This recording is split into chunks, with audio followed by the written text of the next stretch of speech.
네, 안녕하십니까. 한국대학기술연합회 장기술입니다. 오늘 발표할 기회를 주신 일자리진흥원 관계자 여러분께 감사드립니다. 오늘 발표는 그동안 우리 대학 TA로가 얼마나 성장했는지 뒤돌아볼 예정입니다. 그동안 양적이고 질적인 면에서 많은 성장이 있었습니다. 그리고 미국의 우리 그동안 롤모델로 여겨왔던, 그리고 오랫동안 벤치마킹 해왔던 미국 스탠포드 대학 TA로 사례를 좀 비교해 볼 예정입니다. 그래서 우리 대학 TA로의 성장의 이면에 존재할 수 있는 한계 상황들을 좀 점검해 보고 토의해 보도록 하겠습니다. 그리고 우리나라 박사급 인력의 상당 부분 70% 이상이라고도 통계가 있고요. 그다음 국가 R&D의 상당한 비중을 차지하고 있는 대학 TA로가 국가 R&D 성과로서 나온 공공기술을 공급자로서 대학 TA로 이상이 앞으로 국가혁신체계 또는 국가 R&D 체제 내에서 어떻게 자리할 수 있을지에 대해서 고민하는 시간을 한번 가져보도록 하겠습니다. 지난 20년간 대학 TA로는 양적으로 많이 성장하였습니다. 전담 조직도 2018년 기준 전체 조사 대상 144개교 중 70%인 100개 대학에 이루고 있습니다. 전담 인력의 규모도 2000년 출범 당시에 비해 5배나 증가하였습니다. 평균 6.5명 수준으로 성장하였습니다. 전담 인력도 초기에 특허관리 담당자 수준에서 발명 인터뷰 제도가 정착이 되고 라이센스 업무가 증가되면서 내부 전문가 비율이 크게 증가하고 있습니다. 변리사, 변호사, 가치평가사 등 전문가 채용이 늘어나고 있습니다. TA로의 업무도 고도화되어 회계, 세무, 창업 등 그 영역도 다양화되어 가고 있습니다. 특히 기술 이전의 성과가 건수 측면에서는 초기에 비해서 27배 성장하였습니다. 기술료 수입 규모도 44배 성장하였습니다. 그리고 더디기는 하지만 경상기술료의 비중도 10% 수준을 유지하고 조금씩 증가 추세에 있습니다. 다만 보시는 바와 같이 기술료 수입이 급격하게 성장하고 있지만 질적 지표라고 할 수 있는 건당 기술료의 수준이 1,500만 수준으로 2012년을 기점으로 떨어지고 있는 현상을 볼 수가 있습니다. 언뜻 보면 뭔가 잘못되어 가고 있는 것처럼 보입니다. 그러나 자세히 살펴보면 지속 가능한 수익 창출이 가능한 경상기술료의 수준이 아직 10%로 낮은 점을 고려할 때 혁신 기술에 대한 수요가 증가함에 따라서 낮아지는 건당 기술료 지표는 긍정적이라고도 평가할 수 있을 것 같습니다. 현재 수익은 작지만 앞으로 사업화 성공에 따른 큰 수익 창출이 가능한 경상기술료의 비중이 50%까지 높아진다면 조만간 미국 주요 대학의 기술료 성장 곡선을 같이 따라갈 것이라고 판단이 됩니다. 질적으로도 많은 성장이 있었습니다. X축은 TA로의 업무 고도화 단계로서 초기 IP 창출 단계에서 사업화 비즈니스 단계를 10년 단위로 구분하고, Y축은 TA로 성장 단계로서 제도 인프라 구축에서 개방 혁신, 국가 성장 기여 단계로 구분하였습니다. 10년 주기로 각 영역에서 보시는 바와 같이 대학 TA로의 주된 관심사와 정부 정책의 변화를 확인할 수 있습니다. 2010년까지 IP 창출이 공급자 중심으로 되었다고 보여집니다. 2020년까지는 이런 공급 기술들이 수요자 중심으로 전환된 것을 알 수가 있습니다. 2020년 이후 앞으로는 사업화를 통한 성과 창출을 위해 기술 이전과 창업의 융합 모델이 확대될 것으로 보여집니다. 앞으로 대학기술 창업의 제도가 정비되고 지분소득에 대한 산학협에 따른 회계 처리 등 정부의 정책과 프로그램이 개선되기를 기대합니다. 대학 TA로는 우리가 자각하지 못하는 사이에 많은 발전과 고도화가 이루어졌다는 것을 알 수 있습니다.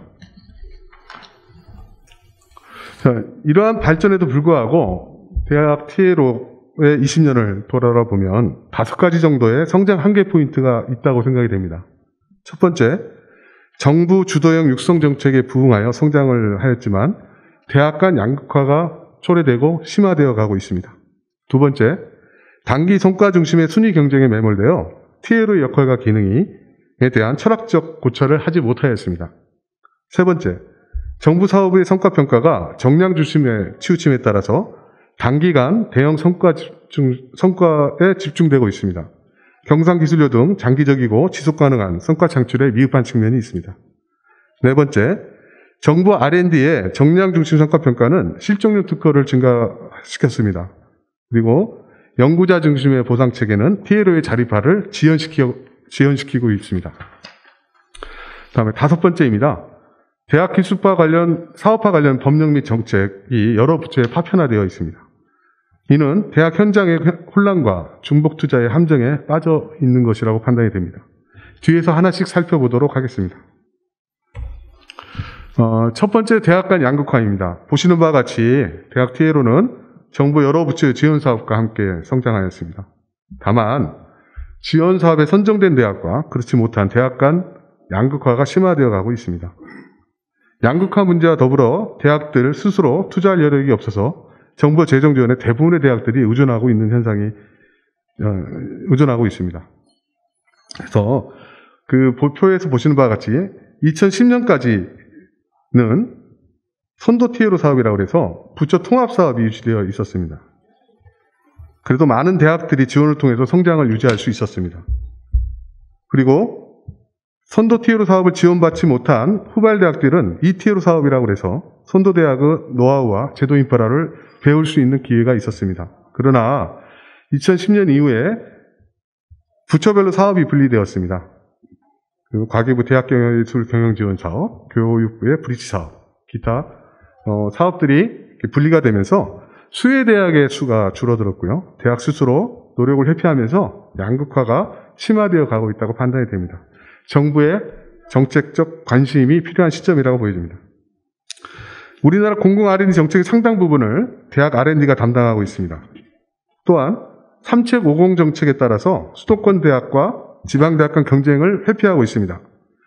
상당 수준의 R&D 자금이 대학의 많은 대학들에게 투입되고 있습니다. 그럼에도 국가 공공 R&D의 성과 관리와 확산의 책임이 있는 대학 TLO는 지원 사업에 있어서 성과에 따라서 경쟁을 통한 선별을 하는 것이 과연 합당한지에 대해서 고민이 필요합니다.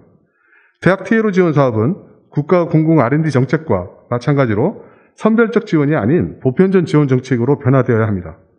국가 R&D 투자의 성과를 효과적으로 창출할 수 있도록 국가 R&D 정책과 혁신체제 내에서 잘 조율되고 개선되기를 기대합니다. 이거는 이제 앞서 손수정 박사님께서 발표했던 자료를 인용하였습니다. 과거 우리나라 대학들은 IMF 체제 하에서 아카데믹 캐피탈리즘을 유행처럼 받아들이게 되었습니다. 대학 재정의 위기 속에 대학 TLO는 수익 창출의 돌파구로 인식되기도 하였습니다. 대학의 순위도 정량 지표에 따라서 평가되고 정부 사업도 마찬가지였습니다. 대학 스스로 TLO의 역할과 기능을 철학적으로 고찰하고 내재화할 수 있는 기회를 갖지 못한 아쉬움이 있습니다. 기술 사업화에 대한 국내와 국외의 인식 차이를 검색 키워드 중심으로 인공지능으로 조사를 해본 자료라고 합니다. 국내에 비해서 국외의 경우 혁신과 경제성장이라는 키워드가 많이 검색되고 있습니다. 국내는 아무래도 정량적 키워드가 많이 검색이 되고 있고요. 국외의 경우 정성적 키워드가 많이 검색되고 있는 경제성장, 혁신 등 정성적 키워드가 많이 검색되고 있는 차이를 알 수가 있습니다. 본 자료는 스탠포드 대학 TLO의 2006년 애뉴얼 리포트하고 2019년 애뉴얼 리포트에 대한 내용입니다. 왼쪽에 보시면 2006년에는 위험을 감수하고 차이를 만든다라고 선언하고 있습니다. 그리고 TLO의 일이 단순히 돈에 관한 것도 아니고 대학의 순위에 관한 것도 아니라고 합니다. 당장의 혜택이나 단기간의 이익을 추구하지 않는다고 합니다. 혁신을 얘기하고 미래 세대에 대한 공헌을 이야기하고 있었습니다. 그런데 2019년 애뉴얼 리포트입니다. 표지에 임팩트라는 단어가 보입니다. 보시는 바와 같이 세상의 삶의 질을 개선하는 임팩트를 얘기하고 있는 것입니다. 과거에 비해서 좀 더 큰 개념을 얘기하고 있어서 개인적으로는 충격을 받았습니다. 물론 현재의 결과론적인 성과를 아름답게 포장하고 있다고 평가할 수 있을지 모르겠습니다. 그러나 스스로 하고 있는 일에 대한 자부심이 클 것이라고 판단이 됩니다. 우리는 나무를 보고 있는데 이들은 숲을 보고 있다는 느낌입니다. 우리 스스로의 가치를 높이고 높은 수준의 성과를 만들기 위한 철학적 내재화는 반드시 필요할 것입니다. 다음은 수익 구조 후 지속 가능한 부재의 원인 중에 가장 큰 것은 낮은 사업화 성공률입니다. 바로 경상기술료의 비중이 낮은 점입니다. 현재 전체 기술료에서 10% 정도의 낮은 비중을 가지고 있습니다. 매년 대학 TA로는 새로운 기술 지원을 통해서 우리나라 대학 TA로의 기술료 수준을 만들어가고 있습니다. 이유는 단기간 대형 성과를 추구하기 때문인 것으로 판단이 됩니다.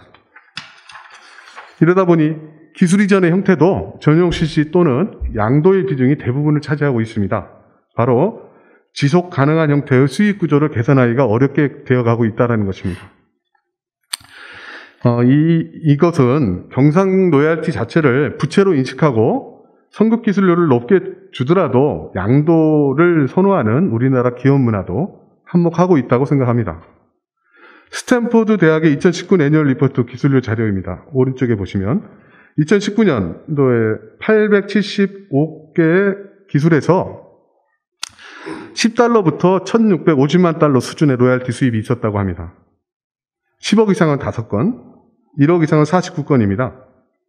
사실 그 경상 로얄티 10달러라는 자료를 보고 놀랐습니다. 생각해보면 아마도 선급 기술료는 작게 받더라도 경상 로얄티를 통해서 보상받겠다는 의미로 해석이 됩니다. 앞서 2006년 애뉴얼 리포트에서 밝혔듯이 이는 초기에 기업에게 비용의 리스크를 줄여주고 이후 성공에 따른 성과를 공유하겠다는 의미로 보여집니다. 그래서 팔레트의 법칙이 생각이 났습니다. 소수의 로얄티 성과가 큰 비중을 차지하고 현재 작지만 나머지 많은 1억 미만의 기술 이전 계약들이 스탠포드의 로얄티 수익의 근간이 된다고 이야기하고 있습니다. 이들은 매년 새로운 기술 이전을 하기 위해 노력하기보다는 그동안 이전된 수많은 기술이 수익이 창출되도록 노력하고 있다는 생각이 들었습니다. 우리에게 시사하는 바가 크다고 생각이 됩니다. 다음은 열악한 재정자료 및 보상제도입니다. 우리나라 실적용 특허의 증가와 연구자 중심의 보상체계는 우리나라 대학 TA로의 자립화 기반을 어렵게 하고 있습니다. 2016년 자료에 따르면 우리나라 TA로의 53%가 기술료 수입보다 특허 비용 지출이 많았다고 합니다. 표에서 보는 바와 같이 스탠포드 대학은 기술료 수익 대비 특허 비용, 그리고 특허 비용 대비 특허 건수에 있어서 우리나라 대학에 비해 월등히 높습니다. 기술료, 연구자 보상 비율도 기술료에 따른 연구자 보상 비율을 보면 우리나라 국립공립대학이 71.2%에 해당이 됩니다. 그리고 사립대학이 55.5%, 공공연히 43.5%입니다. 최근에 기술료 과세가 비과세에서 근로소득 과세로 전환되면서 기술료의 연구자 보상 비율을 상향 조정한 대학들이 많습니다. 현재는 아마도 더 많은 연구자 보상 제도를 운영하는 대학들이 많을 것입니다. 우리나라의 특허 비용도 보시는 바와 같이 연구 간접비의 충당률이 80% 이상이 되고 있습니다. 이처럼 실적용 특허가 양산되는 구조에서 비용 대비 기술 수익이 우리나라 통계적으로 의미가 있는 것인지 한번 판단이 필요해 보입니다.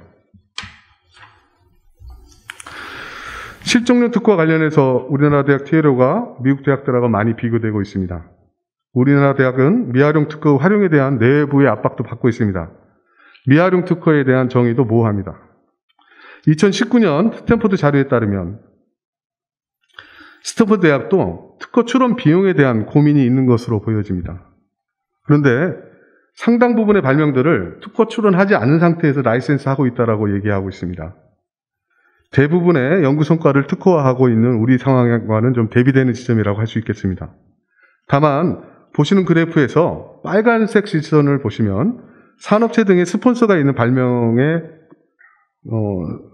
발명이 증가되고 있다는 거 보여집니다. 그래서 특허 비용에 대한 부분들이 기업의 스폰서를 통해서 해결을 하고 노하우 기술 이전을 활용하는 것들이 나름대로 운영 노하우라고 판단이 됩니다. 우리가 좀 지켜보고 배워야 될 부분이라고 생각이 됩니다. 아래 보시면 라이센스 방식도 통상시식권 형태의 라이센스가 약 40% 정도로 높은 것도 관심이 가는 포인트입니다. 무엇이 우리 대학과 해외 선진대학들 간의 차이를 만드는지 다시 한번 고민이 필요해 보입니다. 다음에 5번째 이제 법제도의 파편화와 관련돼서 말씀드리겠습니다. 2000년 기술이전법이 만들어졌습니다. 이후에 대학의 기술이전 사업화 및 기술 지주회사를 활성화하기 위해서 산학협력법이 만들어졌습니다.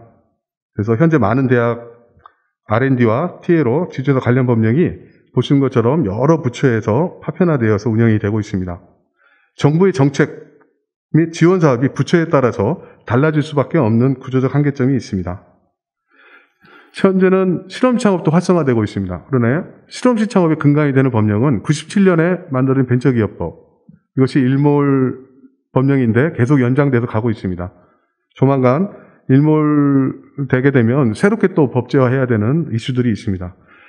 이러한 법령들을 하나로 통일화하고 흩어진 정부 사업도 범부처 단일 사업으로 조정될 것을 제안드립니다.